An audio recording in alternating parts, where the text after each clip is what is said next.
Okay, so further, there is a case with NHN that it has a policy of implying a time restriction on donated fixed assets over the life of each asset.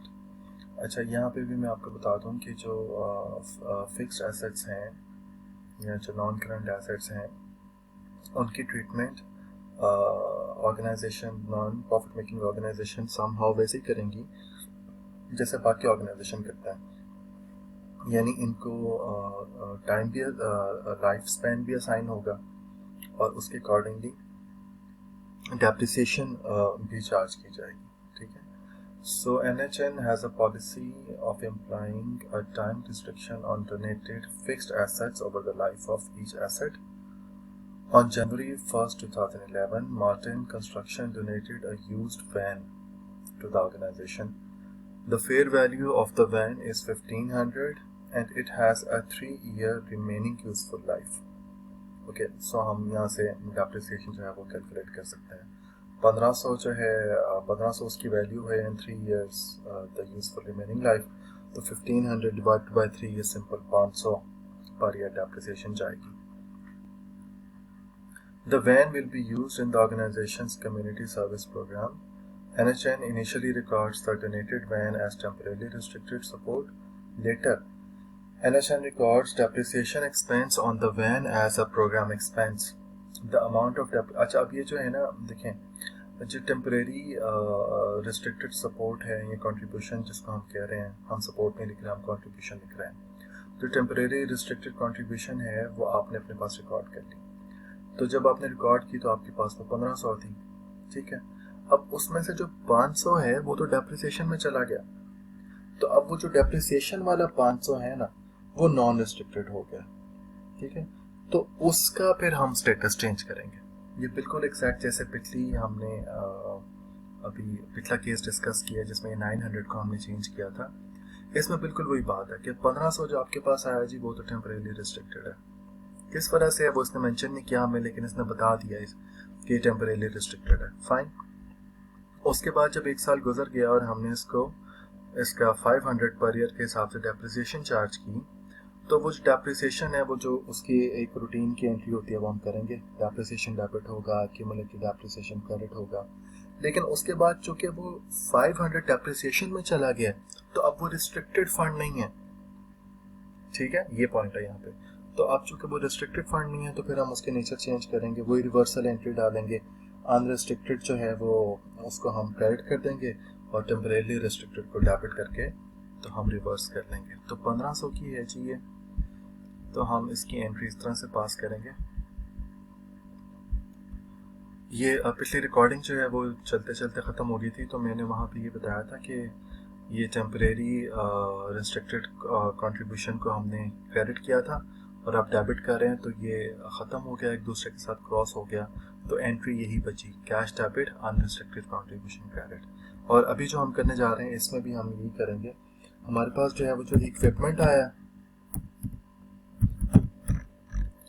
और उस equipment को हमने अपने पास temporarily restricted contribution record किया 1500 का, temporarily restricted contribution 1500, ये है entry.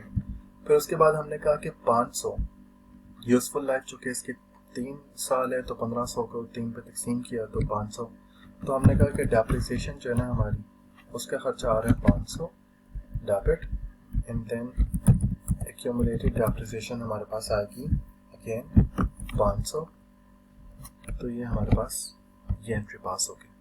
अब चूंकि इस 1500 में से 500 डेप्रिसिएशन में चला गया तो लिहाजा इस 500 का स्टेटस चेंज हो गया। अब वो स्टेटस कैसे चेंज होगा, वैसे जैसे हम रिवर्सल एंट्री पास करते हैं, इस टेम्परेरी को हम डेबिट कर देंगे, ये ऑलरेडी क्रेडिट है, इसमें से 500 को डेबिट कर देंगे टेम्परेरी रिस्ट्रिक्टेड कंट्रीब्यूशन, तो ये रिवर्स हो जाएगा 500 से, और क्या करेंगे इसको किस में चेंज करेंगे, अनरिस्ट्रिक्टेड कंट्रीब्यूशन 500। ये सिंपल केस है, इसमें फिर यही इसमें से 500 में जो क्रेडिट था वो 500 डेबिट हो गया, तो रिमेनिंग अब इसमें 1000 रह गया। अगले साल 500 और चला जाएगा, उससे अगले साल 500 और चला जाएगा, तो नेक्स्ट 3 इयर्स में ये टेम्परेरी रिस्ट्रिक्टेड से अनरिस्ट्रिक्टेड में कन्वर्ट हो जाएगा। और ऑब्वियसली फिर ये आगे जाके कैश फ्लोस में जो कि इसने डिपिक्ट होना है, तो इसलिए भी हम इसका स्टेटस चेंज कर रहे हैं।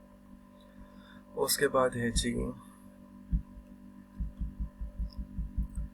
A fundraising event of NHN featured a dinner and a dance. Okay, उन्होंने एक fundraising event अरेंज किया। Tickets sales for the dinner total $950, तो टिकट सेल करके जो आपके पास रेवेन्यू आया था is 950, and expenses of the fund raiser amounted to 650, और बाकी जो एक्सपेंसेस आए फंड रेजिंग पर, जो भी एक्टिविटीज थी, कोई प्रमोशन वगैरह जो भी था, that was 650। Okay. Generally, it reports that gross revenues and expenses for special events related to the major. अभी आपके सामने जो है ना रूल मैं पढ़ रहा हूँ, ये लिखा हुआ है, ongoing activities of the organization in which attendees receive a benefit. If the special event is incidental to activities of the organization may report the proceeds of the special event as gains net of direct asset. ये बस एक simple ये point है समझने वाला, net of. आप इसको net of करके लिखेंगे, नेट ऑफ करके अगर आपके पास ये गेन आ रहा है या लॉस आ रहा है, तो आप इसको नेट ऑफ करके लिख सकते हैं अपने पास, ठीक है।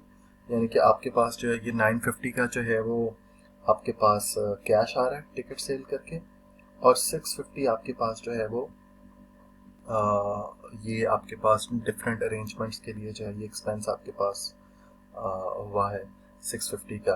तो आप इसको इस तरह से जो है वो नेट ऑफ करके लिख सकते हैं कि आपका आपका जो 950 है वो गेन था, और 650 जो है वो आपका जो है गेन ही जो है वो 650 से जो है ना डेबिट हो जाएगा।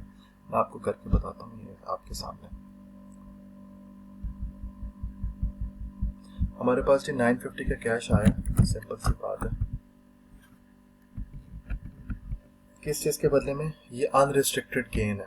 हम इसको अनरिस्ट्रिक्टेड गेन इसलिए कह रहे हैं क्योंकि हमने खुद ये फंड रेज किया है, तो इसके अंदर कोई किसी तरह की किसी की तरफ से रिस्ट्रिक्शन नहीं है कि आपने कहाँ इसको कंज्यूम करना है और कहाँ कंज्यूम नहीं करना, तो हम इसको गेन का नाम दे रहे हैं, अनरिस्ट्रिक्टेड गेन। और ऑन द अदर हैंड ये जो एंट्री है ना 650 की, हमें से इसकी एक्सपेंस की एंट्री पास करनी चाहिए ना, तो हम इसकी एक्सपेंस की एंट्री पास नहीं करते। हम कहते हैं कि जितना ये आया था ना 950, इसमें से 650 तो लग भी गया, तो हम इसी को डेबिट कर देते हैं, अनरिस्ट्रिक्टेड गेन को डेबिट कर देते हैं, और किसके बदले में, हमारे पास से कैश क्या है इसके बदले में। तो इसको बेसिकली इस तरह से हम नेट ऑफ, तो जब आप अनरिस्ट्रिक्टेड गेन का जब आप अकाउंट बनाएंगे, तो वो 950 से क्रेडिट होगा और 650 से डेबिट होगा, तो अल्टीमेटली 300 ही आपके पास बैलेंस बचेगा, ठीक है। तो दूसरे तरीके से भी अगर आप एंट्री पास करते हैं, तो कैश आपके पास आया अनरिस्ट्रिक्टेड गेन 950, और इसको आप एक्सपेंस करते हैं, और फिर आपके पास ये कैश इतने से जाता, तो इवेंट को जब आप कैलकुलेट करते हैं तो यही होता कि 650 लगा के 950 आया है, तो नेट ऑफ 300 ही है। तो हम इसको नेट ऑफ एक ही अकाउंट से जब कर देते हैं, तो ये नेट ऑफ की एंट्री आपके पास हो जाती है। अच्छा जी, उसके बाद है through out the summer NHN receives donations of used housewares and furniture that are then sold at a rummage sale held in August.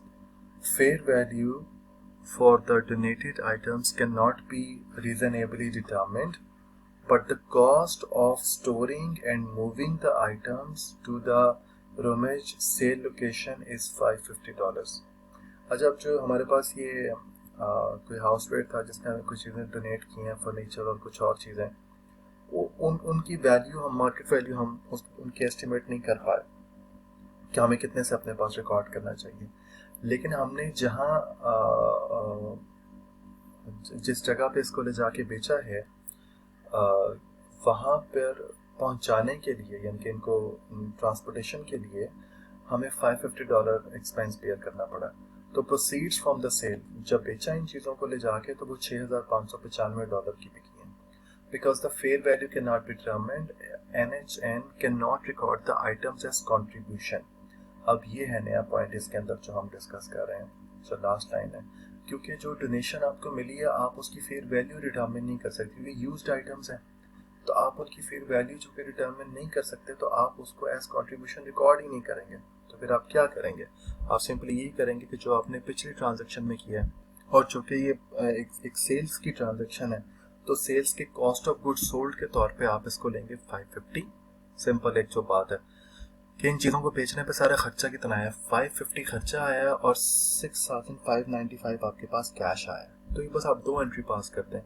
जब आप CGS की एंट्री पास करेंगे तो CGS जब होता है तो उस पर कोई रिसोर्सेज लगते हैं तो आपके पास से कैश गया, तो हम कहते हैं जी CGS 550 और फिर हमारे पास से कैश गया 550, ये आपकी CGS की एंट्री पास होगी और 6,595 रुपये का आपकी ये सारी चीज़ें बिकी हैं तो आपके पास कैश आ गया। कितना आ गया, 6,595। और ये किस तरह आया, ये अनरिस्ट्रिक्टेड रेवेन्यू है।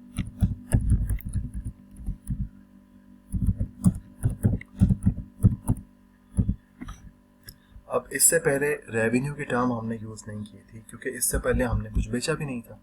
अब चूंकि फर्स्ट टाइम हम एक्चुअली सेल कर रहे हैं तो अब हम रेवेन्यू की टर्म भी यूज़ कर रहे हैं। आप इसको अनरिस्ट्रिक्टेड सेल्स रेवेन्यू भी कह सकते हैं इसी एक्सप्लेनेशन के लिए और ज़्यादा क्लियर हो जाएगा। अनरिस्ट्रिक्टेड सेल्स रेवेन्यू भी आप इसको कह सकते हैं, ठीक है। और इसी तरीके से CGS की भी हमने पहले बात नहीं की थी क्योंकि CGS भी हमने इससे पहले डिस्कस नहीं किया था। तो ये इस तरह से आपके पास होगा जी।